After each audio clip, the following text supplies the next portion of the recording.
Vamos a abrir nuestras Biblias. Vamos al capítulo 6 del Evangelio de Juan. Ya hemos transitado por el capítulo 1, 2, 3, 4, 5, que lo concluimos el domingo anterior. Y hoy vamos al Evangelio de Juan, capítulo 6.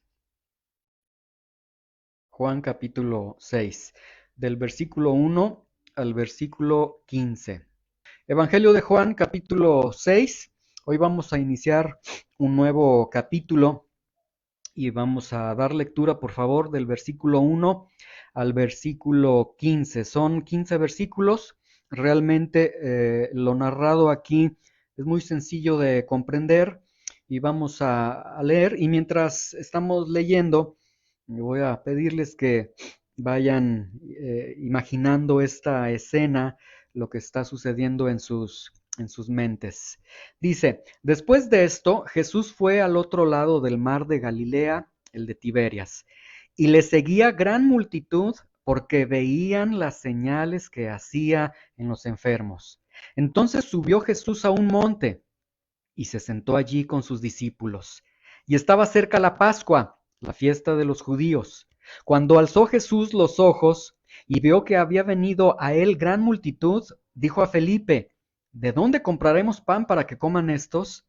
Pero esto decía para probarle, porque él sabía lo que había de hacer. Felipe le respondió, 200 denarios de pan no bastarían para que cada uno de ellos tomen un poco. Uno de sus discípulos, Andrés, hermano de Simón Pedro, le dijo, aquí está un muchacho que tiene 5 panes de cebada y 2 pececillos, mas ¿qué es esto para tantos? Entonces Jesús dijo, hagan recostar a la gente, y había mucha hierba en aquel lugar, y se recostaron como en número, de 5,000 varones. Y tomó Jesús aquellos panes, y habiendo dado gracias, los repartió entre los discípulos, y los discípulos entre los que estaban recostados, asimismo de los peces cuantos querían. Y cuando se hubieron saciado, dijo a sus discípulos, recojan los pedazos que sobraron para que no se pierda nada. Recogieron, pues, y llenaron 12 cestas de pedazos de que los 5 panes de cebada sobraron a los que habían comido. Aquellos hombres entonces, viendo la señal que Jesús había hecho, dijeron, este verdaderamente es el profeta que había de venir al mundo, pero entendiendo Jesús que iban a venir para apoderarse de él y hacerle rey, volvió a retirarse al monte solo, ¿sí? El tema que vamos a tener para esta ocasión se va a titular a manera de pregunta, ¿vas a Jesús o Jesús se va? Y es exactamente lo que sucede con toda esta multitud. O van a Jesús o Jesús se va de ellos. Finalmente Jesús se va de ellos. Pero vamos a plantearlo así a manera de pregunta. ¿Vas a Jesús o Jesús se va? Vamos a orar, vamos a pedir que el Señor pueda hablarnos a través de su palabra. Señor, te damos gracias en este momento, Señor. Gracias por tu presencia. Gracias porque tú estás aquí, Señor. Gracias porque, Señor, tú estás en medio de la reunión de tus hijos, en medio de la reunión de los santos. Hace unos momentos, Señor, cantábamos, Señor, que toda la gloria, toda la honra te la ofrecíamos a ti, Señor. Cantábamos que Jesucristo es el Hijo de Dios, el enviado de Dios, te glorificábamos, Señor. Y ahora, Señor, te rogamos que nos hables a través de tu palabra. Ahora te rogamos, Señor, que uses tu palabra como la usaste, Señor, cuando se escribió este Evangelio de Juan. Y, Señor, como dice tu misma palabra en el Evangelio de Juan, al final que dice, muchas cosas hizo Jesús, las cuales si se hubieran registrado no cabrían en todos los libros del mundo, pero con esto que se ha mencionado, con esto que está a su alcance, esto es suficiente para que ustedes puedan creer que Jesús es el Hijo de Dios. Y Señor, ayúdanos a reconocer al Hijo de Dios a través de las letras de la Escritura, Señor. Háblanos a través de tu palabra. En el nombre de Jesús te lo rogamos. Amén. Muy bien, vamos entonces al versículo 1 y vamos a ir viendo lo que ha sucedido en esta primera fracción. Este capítulo 6 es muy interesante porque aquí se nos va a presentar una gran multitud. El evangelista Juan lo describe como una gran multitud. Esta gran multitud después la vamos a volver a ver. El Señor los confronta nuevamente y luego de esa gran multitud vamos a ver ya casi terminando este capítulo cómo esa gran multitud se aleja del Señor, no quiere nada con el Señor. Pero vamos a comenzar esta historia en el versículo 1. Dice, después de esto, Jesús fue al otro lado del mar de Galilea, el de Tiberias. Después de esto, ¿a qué se estará refiriendo? A lo que sucedió anteriormente. ¿Qué es lo que sucedió anteriormente? Jesús estuvo en el estanque de Betesda. En el estanque de Betesda el Señor sanó a un enfermo.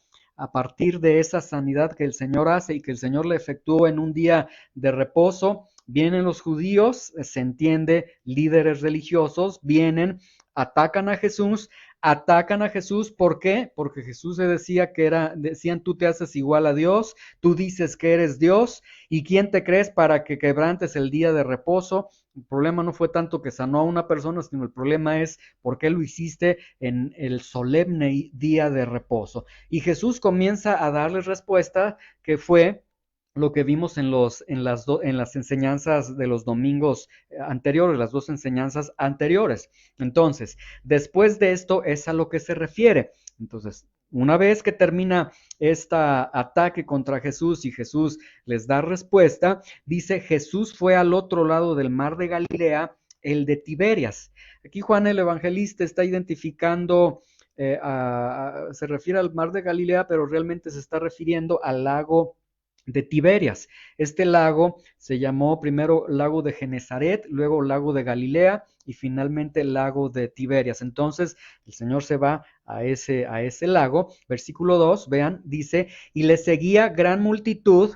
El Señor entonces sale de este ataque que está sufriendo. Él ha dado respuestas impresionantes y después de esto entendemos que el Señor quiere apartarse, salir, descansar un poco seguramente, pero vean el versículo 2, Él quiere ir allá a esa parte del lago para descansar y le seguía gran multitud, versículo 2, porque veían las señales que hacía en los enfermos. Y aquí prestemos la atención porque aquí comienza ya la trama que tenemos en esta historia. Grandes multitudes que están siguiendo a Jesús y grandes multitudes que están siguiendo a Jesús, ¿por qué? Porque ellos veían las señales que hacía en los enfermos. Entonces podemos ver aquí que en este pueblo, que entre esta gente abundaban los enfermos, ellos querían ser sanados y vemos que siguen a Jesús, pero lo están siguiendo con los motivos incorrectos, ¿sí? Y ya hemos visto a lo largo de este Evangelio de Juan que no se trata de seguir a Jesús, sino que es seguir a Jesús con los motivos correctos. ¿Cuáles son los motivos correctos? Seguir a Jesús por quien es Jesús. Y aquí entonces tenemos esta gran multitud que están siguiendo a Jesús, sustentados, basados porque han visto los milagros, han visto cómo sana a los enfermos, y estas multitudes que entonces entendemos, multitudes con múltiples enfermos, multitudes con deseos de ser enfermos, buscando a Jesús, lo cual es totalmente certero, lo cual totalmente es correcto. Sí, Jesús es el camino, pero el motivo era incorrecto. Ahora, aquí hay otro punto que quiero llamar su atención. Nos encontramos en una cultura judía donde multitudes están siguiendo a Jesús, donde en una cultura donde tienen a sus maestros de la ley, a sus religiosos, y surge esta pregunta, ¿por qué están siguiendo a Jesús esta gran multitud y no siguiendo a sus líderes religiosos o a sus maestros de la ley? Y la respuesta sería, bueno, siguen a Jesús, como lo dice el versículo 2, porque han visto cómo sana a los enfermos.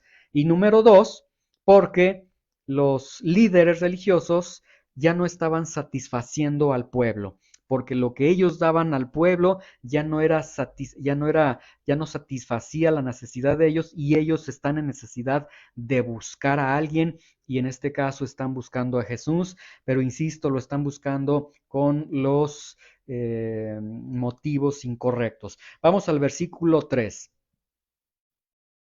Dice, entonces subió Jesús a un monte y se sentó allí con sus discípulos. Ya ven, la idea, el trasfondo que nos da es que están cansados y Jesús quiere descansar un poco. Les voy a leer un texto paralelo a Juan 6:3. No lo busquen, quédense ahí en Juan 6, capítulo 6, para que podamos entender esta escena. Juan 6:3 dice que Jesús subió a un monte y se sentó allí con sus discípulos, pero Marcos nos da un poco de más referencia y dice, él les dijo, vengan ustedes aparte a un lugar desierto y descansen un poco, porque eran muchos los que iban y venían, de manera que ni aún tenían tiempo para comer. Entonces, Jesús, aquí versículo 3, van al monte, se sienta con sus discípulos, están hambrientos, están cansados, y Jesús quiere descansar un poco. Vemos la humanidad de Jesús. Jesús como hombre también se cansaba, quería descansar. Luego versículo 4, el evangelista dice, y estaba cerca la Pascua, la fiesta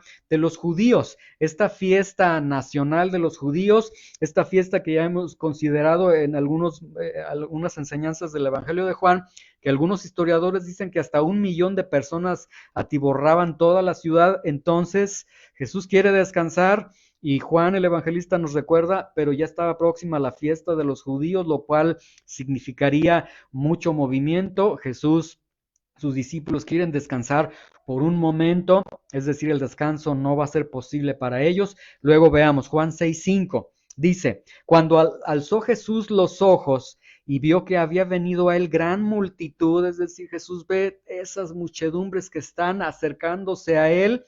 Jesús pues tiene que renunciar a su descanso, los discípulos también. Obviamente esto provoca en los discípulos una molestia, y Jesús le dice a uno de sus discípulos, le dice a Felipe, oye Felipe, ¿de dónde vamos a comprar tanta comida para todos estos que se están aproximando a mí? ¿Sí? Ahora, Marcos 6:35 y 6:36, también les leo, no lo busquen, para que vean el contexto de lo que está sucediendo. Juan nos dice que Jesús le pregunta a Felipe, oye, ¿dónde vamos a comprar tanta comida para ellos? Pero lo que sucedió en Marcos 6:35 y 36 nos da mayor entendimiento. Dice, cuando ya era muy avanzada la hora, sus discípulos se acercaron a él diciendo, mira maestro, el lugar es desierto, la hora ya es muy avanzada, despídelos para que se vayan a los campos y a las aldeas alrededor y compren su propio pan, porque nosotros no tenemos que darles de comer, ¿sí? Es decir, la solución para los discípulos esta muchedumbre representó una molestia, porque los discípulos dicen, queremos descansar, pero ahí viene toda esta muchedumbre. La solución que le presentaron los discípulos fue, Señor, despídelos, no los atiendas, diles que se vayan, ahorita queremos nosotros descansar.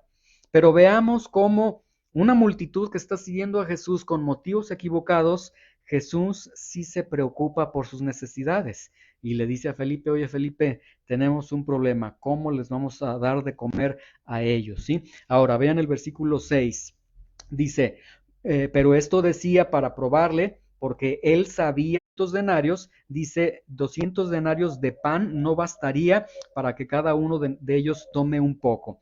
200 denarios representa el salario de 8 meses. Entonces, él está diciendo, mira, ni con todo el recurso que tenemos aquí podemos darle de comer a toda esta multitud, ¿sí?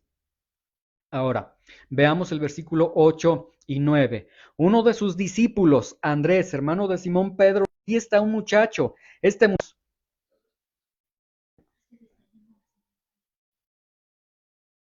Lo que nosotros tenemos aquí es un muchachito que tiene de su dieta personal 5 panes de cebada y 2 pececillos, lo que significa que son panes pequeñitos y que son pececillos chiquitos, dicen algunos comentaristas bíblicos, como unas sardinitas. Entonces, ellos están buscando y ven que un niño, un muchacho muchachito sí se lleva sus provisiones, o sea, vean, todos vamos de comer, este muchacho lleva, le dicen, a ver, préstanos tus 5 panecitos, tus 2 sardinitas, y le dicen a Jesús, mira Jesús, 200 denarios que tenemos, 5 panes y 2 sardinas, Señor, mejor diles que se vayan, no es posible alimentar a todos ellos, ¿sí?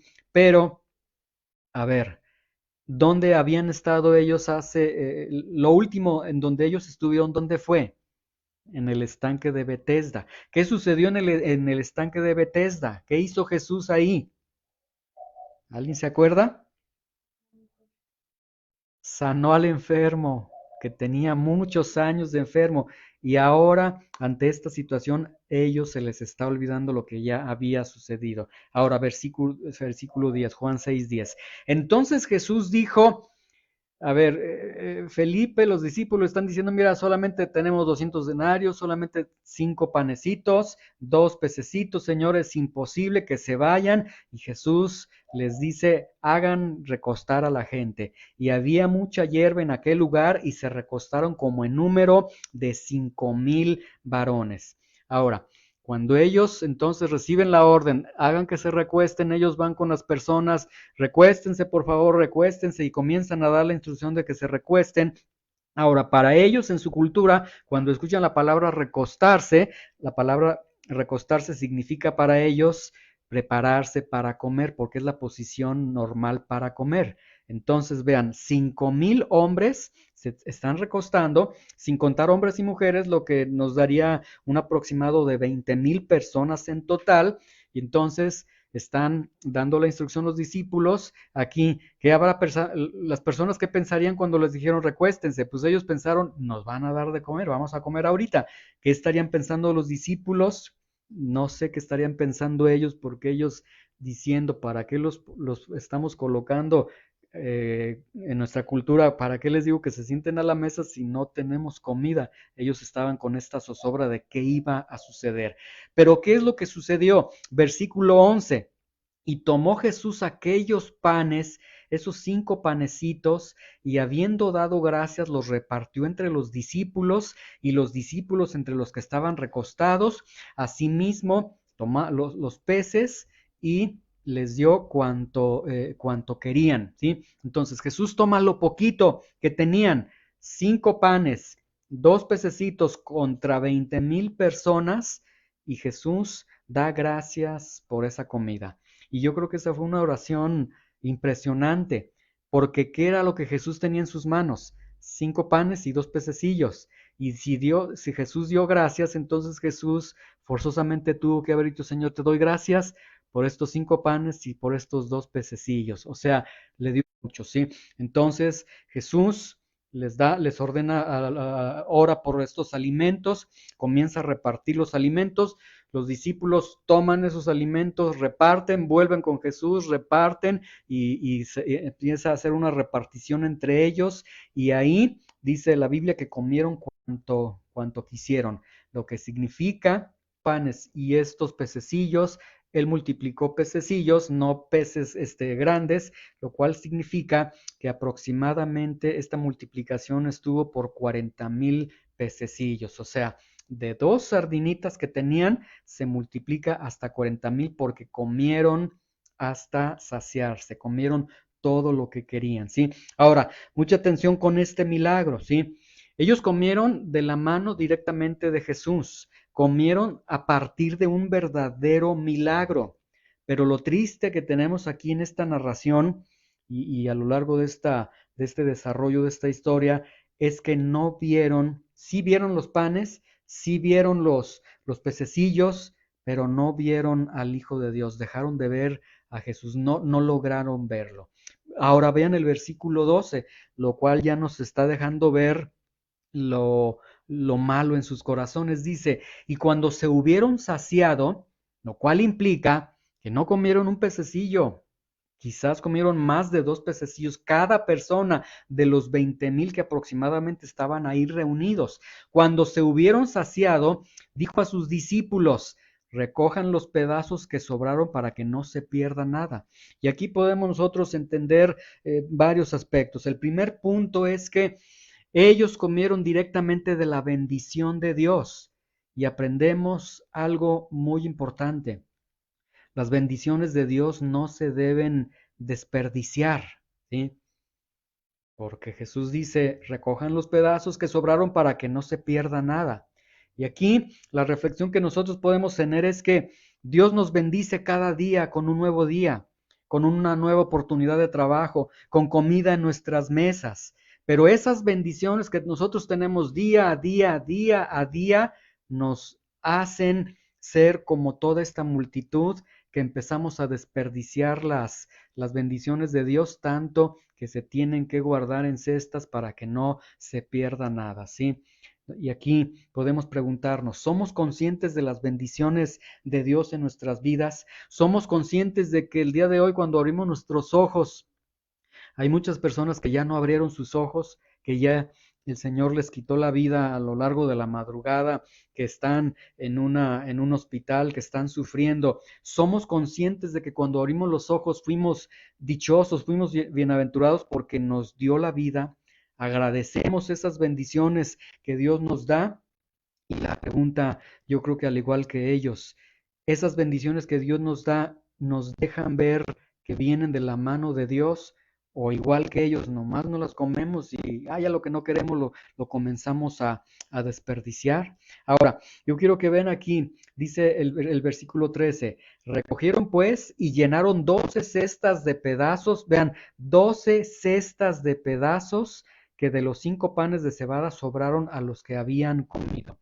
Significa esto que ellos, ya habíamos visto, ellos seguían a Jesús por los milagros, comieron realmente, se comieron el milagro porque comieron la, el alimento que el Señor multiplicó, pero no sé si alguna vez se han preguntado por qué sobraron cestas. 12 cestas, pero vean el contenido de las 12 cestas, vean el versículo 13, recogieron pues y llenaron 12 cestas, no de panes, sino cestas de pedazos de los panes, lo que significa que en algún momento toda esta multitud comenzó a comer con hambre, se terminaron el panecillo y llegó un momento en el que ya no tenían hambre y comieron un trozo del pan y comenzaron a decir, ya no quiero, y empezaron a desperdiciar, ¿sí?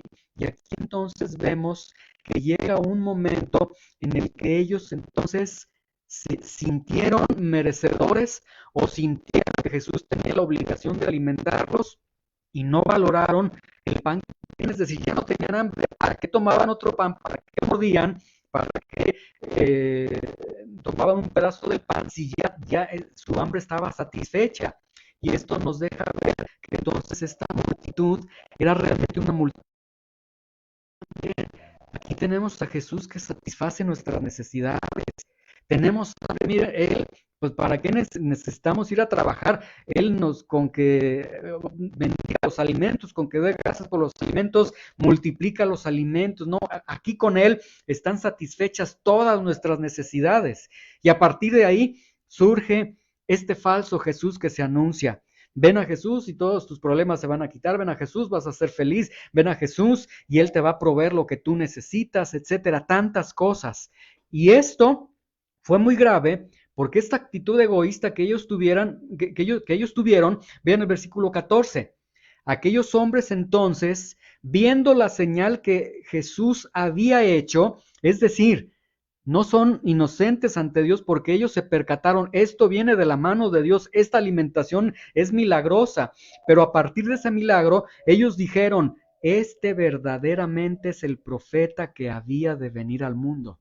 Y alguien pudiera decir, velos, ellos están reconociendo a Jesús como el profeta, pero veamos esta declaración si realmente, bueno, para empezar, esta declaración surge porque sus estómagos están llenos.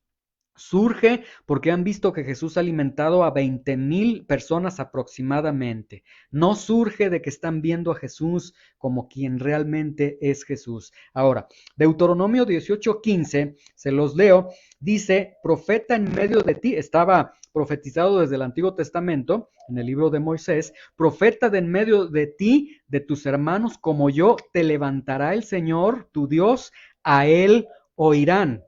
Es decir, ellos sabían que la escritura decía que un día Dios iba a levantar a un profeta, al profeta de Dios. Y ellos en el versículo 14 están diciendo, viendo la señal que Jesús había hecho, ellos dijeron, este verdaderamente es el profeta que había de venir al mundo. Aparentemente ellos están reconociendo, él es el profeta que Dios envió. Pero recuerden, esa declaración la están haciendo porque sus estómagos están llenos. Esa declaración la están haciendo con el testimonio de 12 cestas de pan que aparentemente, que realmente fueron desperdiciados, pan mordisqueado, pan partido, pan que no se terminaron, ¿sí? Entonces, ahora, si ellos realmente hubieran estado reconociendo a Jesús como verdaderamente el profeta de Dios, vean el texto, vean la profecía, ¿qué decía? Profeta de en medio de ti, de tus hermanos como yo, te levantará el Señor tu Dios, a él oirán. Pero aquí a ellos, a esta multitud, lo que les faltó es el oír.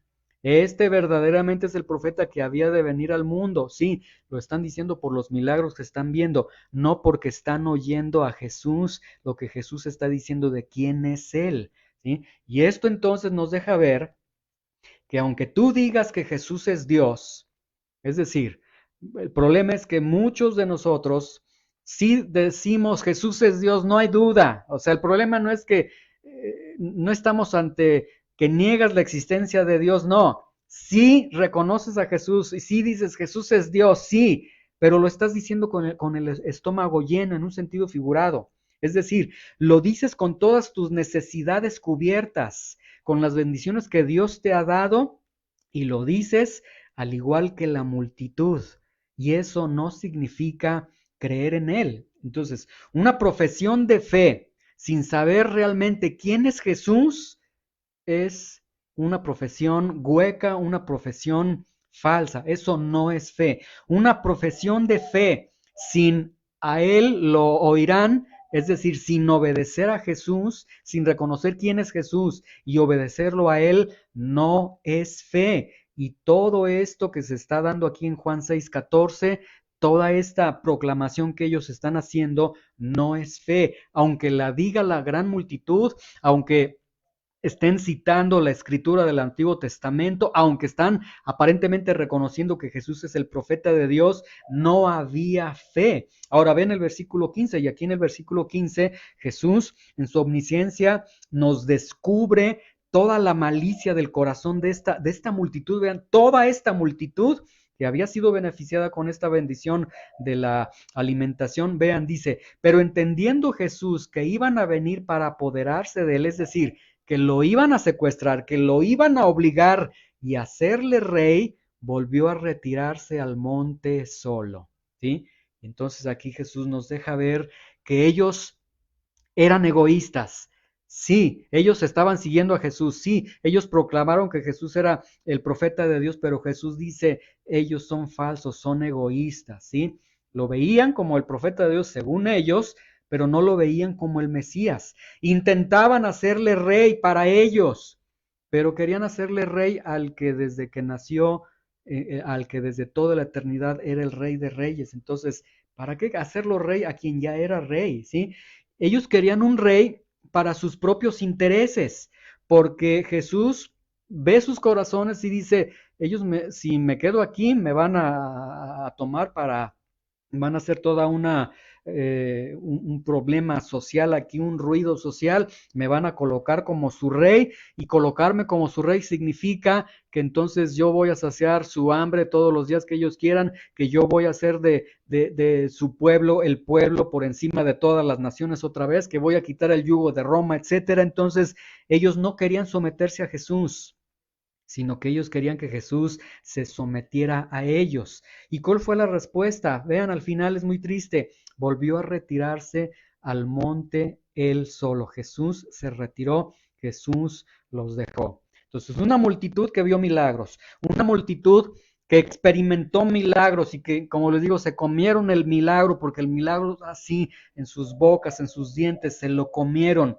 Pero aún así, una multitud que tenían a Jesús enfrente, que experimentaron el milagro, que palparon, que comieron del mismo milagro, Jesús los dejó. Esto es lo grave. Jesús deja a esa multitud. Ahora, para ir cerrando esta pequeña reflexión, ¿por qué los deja Jesús? ¿Por qué Jesús no se impresionó de la multitud?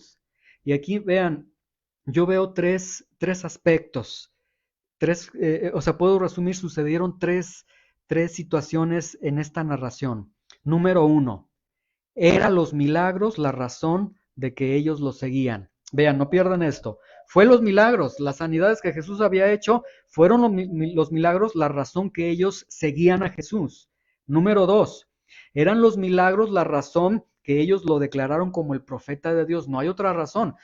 Saciaron su hambre, hasta sobraron panes, desperdiciaron panes y dijeron, no, este verdaderamente es el profeta de Dios. Entonces, los milagros es la razón por la cual ellos lo siguieron, los milagros fue la razón por la cual ellos hicieron una declaración justa, legítima, que él era el profeta de Dios, y ellos tenían un deseo de hacerle rey. Tres aspectos. Milagros, la razón por la que lo siguen, milagros, la razón por la que dan esa declaración que es profeta de Dios, y un deseo por hacerle rey. Ahora, si nosotros somos muy observadores, estas tres razones en sí no son malas, ¿sí? No son malas, porque si son los milagros la razón de que los seguían, Juan 20:31 dice, pero estas cosas se han escrito para que crean que Jesús es el Cristo, el Hijo de Dios, y para que creyendo tengan vida en su nombre, ¿sí? Ya hemos visto en otros textos que Jesús cuando manifestaba milagros, manifestaba su gloria. Es decir, que lo hayan seguido por los milagros no era malo en sí, porque los milagros mostraban la gloria de Jesús, mostraban quién era Jesús. Vimos en la sesión anterior, los milagros eran un testimonio de la deidad de Jesús. Entonces, el buscar a Jesús por los milagros que hacía en sí no es tan malo. Segundo, eran los milagros la razón que lo declararon como profeta de Dios en sí, que lo hayan declarado como profeta de Dios. En base a los milagros, tampoco era malo porque Deuteronomio 18:15, como leímos, daba esta profecía de que vendría el profeta de Dios. Entonces no era tan malo en sí. El deseo de hacerle rey no era tan malo en sí, porque Mateo 6:10 dice, cuando ustedes oren, van a orar y van a decir, venga tu reino. Entonces, estos tres puntos, los milagros, razón por la que lo siguen, milagros, la razón por la cual lo declaran profeta, el deseo de hacerle rey, no son malos en sí, pero ¿por qué entonces Jesús los deja? ¿Por qué Jesús no se impresionó con esta multitud? Y la respuesta sencillamente es porque en estos milagros, la razón que lo seguían, estos milagros, la razón por la cual lo declararon profeta, el profeta de Dios, y este deseo de quererle hacerle rey, en estos tres aspectos había una profunda ausencia de reconocer quién realmente él era, ¿sí? Ellos no estaban reconociendo quién Jesucristo realmente era. Ese es el problema que tenemos en ellos. Vamos a ir concluyendo. Juan 7:17. Vean, ellos no están reconociendo quién Jesús es. Ahora vamos a leer estos textos, estos últimos textos, vamos rápidamente a leerlos todos juntos para ir cerrando esta enseñanza. Juan 7:17, vean lo que dice. Jesús dijo, el que quiera hacer la voluntad de Dios, conocerá si la doctrina es de Dios o si yo hablo por mi propia cuenta. El primer punto que Jesús está manifestando es, el que quiera hacer la voluntad de Dios, yo me voy a revelar a ellos. Toda esta multitud, vemos que no tenían un deseo de reconocer a Jesús como el Mesías. No tenían un deseo de reconocerlo como quien realmente era. Dijeron que él era el profeta de Dios, pero ni aún así tenían el deseo de hacer la voluntad de Dios. El que quiera hacer la voluntad de Dios conocerá si la doctrina es de Dios o si yo hablo por mi propia cuenta. Ahora, ¿quién es Jesús? Es que aquí nosotros necesitamos volver a entender lo que ya hemos visto desde el capítulo 1, 2, 3, 4, 5. ¿Quién es Jesús? ¿Cuál es el centro del Evangelio de Juan? ¿Cuál es el punto del Evangelio de Juan? que para que crean que Jesús es el Hijo de Dios. ¿Quién es Jesús? Juan 1:29. Vamos a recordar esto que ya vimos y que esta multitud está olvidando y que muchas veces nosotros somos arrastrados por la multitud y también lo olvidamos. ¿Quién es Jesús? Jesús, vean, dice Juan 1:29, el siguiente día vio Juan a Jesús que venía a él y dijo, ahí está el Cordero de Dios que quita el pecado del mundo, ¿sí? Entonces, el punto es que ellos dejaron de ver a Jesús o no vieron a Jesús como realmente quién es Jesús. ¿Quién es Jesús? Jesús es el Cordero de Dios. La única manera de ver correctamente a Jesús es verlo como el sacrificio de Dios por mi pecado, porque al ver a Jesús como mi Salvador, como el sacrificio de Dios por mi pecado, como el Cordero de Dios, eso me recuerda que soy pecador, eso me recuerda que no puedo salvarme, eso me recuerda que necesito un Salvador. Y es lo que toda persona necesita. Necesitan reconocer que son pecadores, necesitan reconocer que no se pueden salvar a sí mismos, necesitan reconocer que necesitan a un Salvador. No necesitan reconocer que tienen mucha hambre, no necesitan reconocer que te podemos hacer rey Jesús, no necesitan reconocer si te podemos declarar profeta, podemos decir que tú eres profeta, no. Tiene que ver con que reconozcamos quién es Jesús. Y Jesús es presentado en el Evangelio de Juan como el Cordero de Dios, el que va a llevar el pecado de cada uno de nosotros, ¿sí? Entonces vean, milagros, hambre saciada, reconocimiento público de que Jesús es el profeta de Dios. Todo esto no ayuda a que reconozcan al Cordero de Dios, a que reconozcan sus pecados, a que reconozcan la necesidad que tienen de Jesús, ¿sí? Ahora, aquí quiero concluir con estos versículos. Vemos nosotros aquí, y yo les llamé la atención desde un principio, porque yo les dije, vean que es una gran multitud, que esta gran multitud, seguramente hay muchos enfermos, quieren ser sanados, y toda esta multitud, les dije al principio, toda esta multitud tiene motivos incorrectos para acercarse a Jesús. Sin embargo, Jesús los alimenta, ¿sí? Es decir, les provee de una gracia que entendemos es una gracia común. Mateo 5:45 dice, para que sean hijos de su Padre que está en los cielos, que hace salir su sol sobre malos y buenos y que hace llover sobre justos e injustos. El hecho de que Jesús haya alimentado a toda esta población, a todas estas personas, no significa que estas personas lo reconocieron a Él como Salvador. Lo que significa es que Él extendió, como lo extiende a cada uno de nosotros, extendió su gracia común para cada uno de nosotros. Les da alimento tanto a los justos como a los injustos, hace llover, hace que salga el sol sobre justos y sobre injustos. Y esta gracia común está para cada uno de nosotros. De hecho, el día de hoy, que tú estés despierto, que tú estés aquí, que estés bien, que tu corazón esté latiendo bien, que no seas presa de alguna enfermedad, que no estés en una situación grave, esto es gracia común para ti, ¿sí? Dios está mostrando gracia común. Y muchos se quieren quedar con este Jesús, el de la gracia común, con este Jesús, el que alimenta a los miles.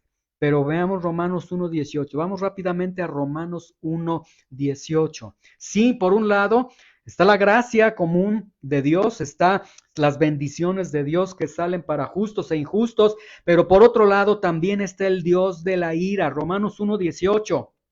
Porque la ira de Dios se revela desde el cielo contra toda impiedad e injusticia de los hombres que detienen con injusticia la verdad. Que el hecho de que Dios satisfaga con pan y con pescado tus necesidades no significa que Dios está diciendo, bueno, no importa que no reconozca a Jesús como Salvador, no importa que no se arrepienta de sus pecados, mientras viva de las bendiciones que yo le dé, no está significando que ya estás caminando en la voluntad de Dios, porque la ira de Dios se revela desde el cielo contra toda impiedad. El Dios que da gracia común es el mismo Dios que está revelando la ira. Y la ira de la que está hablando aquí es la ira de abandono. ¿Qué es lo que sucedió? Vean lo que dice al final de este texto, o sea, es llamativo lo que dice al final de esta narración. Pero entendiendo Jesús que iban a venir para apoderarse de él y hacerle rey, volvió a retirarse al monte solo, los abandonó. Y entonces estamos viendo en Romanos 1:18 que Dios abandona y entrega en sus pecados a aquellos que quieren persistir en sus pecados.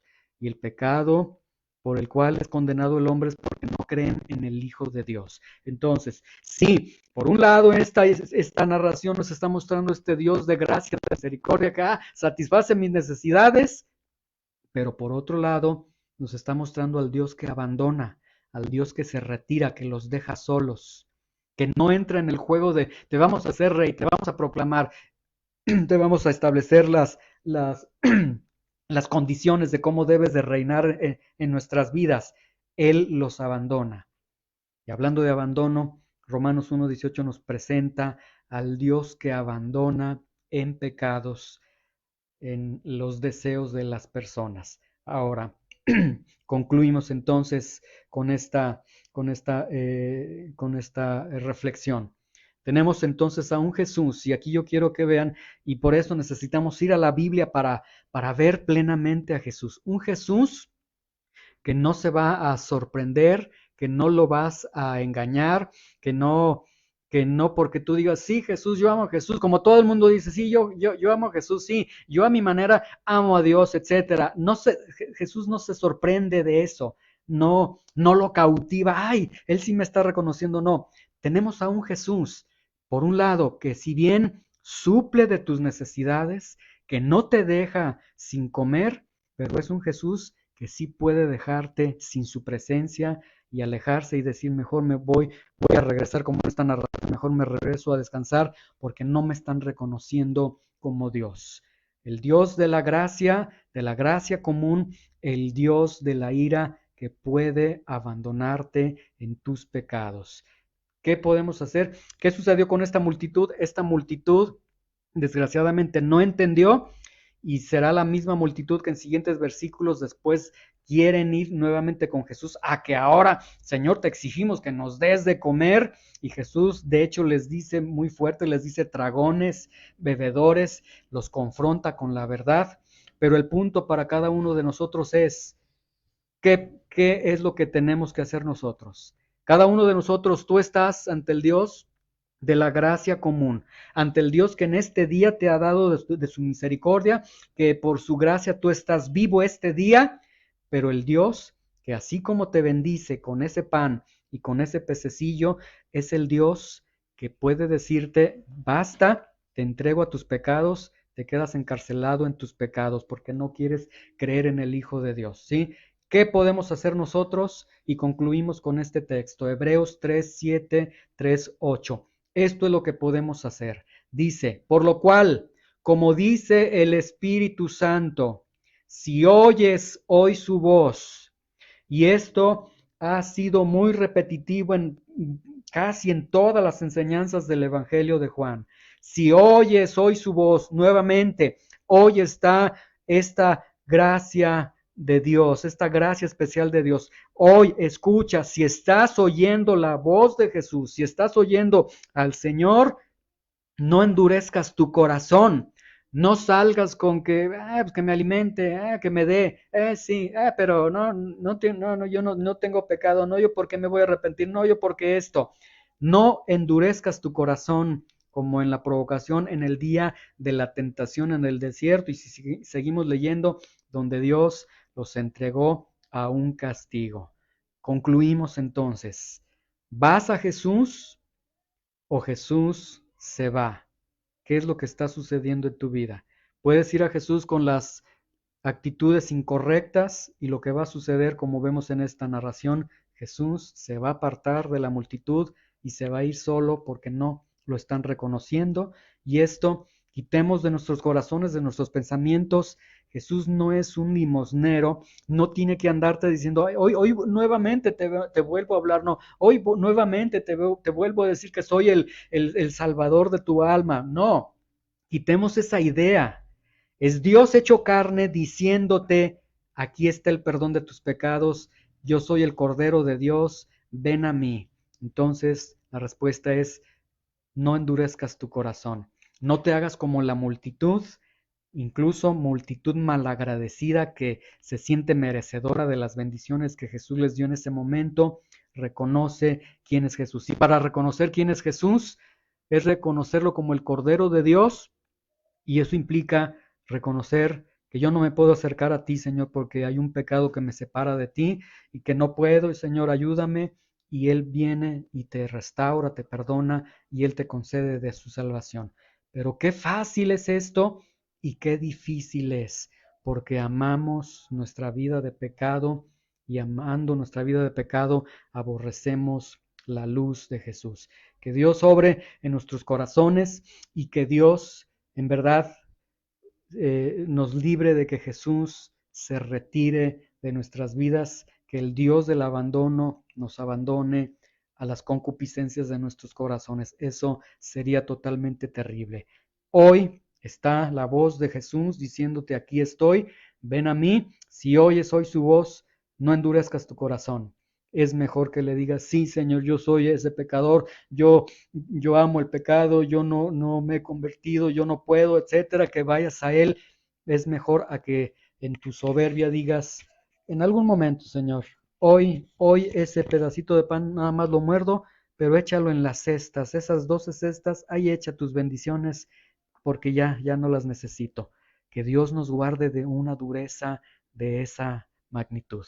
Señor, te damos gracias por tu misericordia, te damos gracias por tu amor, te damos gracias, Señor, por estas palabras que vemos en tu Evangelio, que son muy repetitivas, Señor.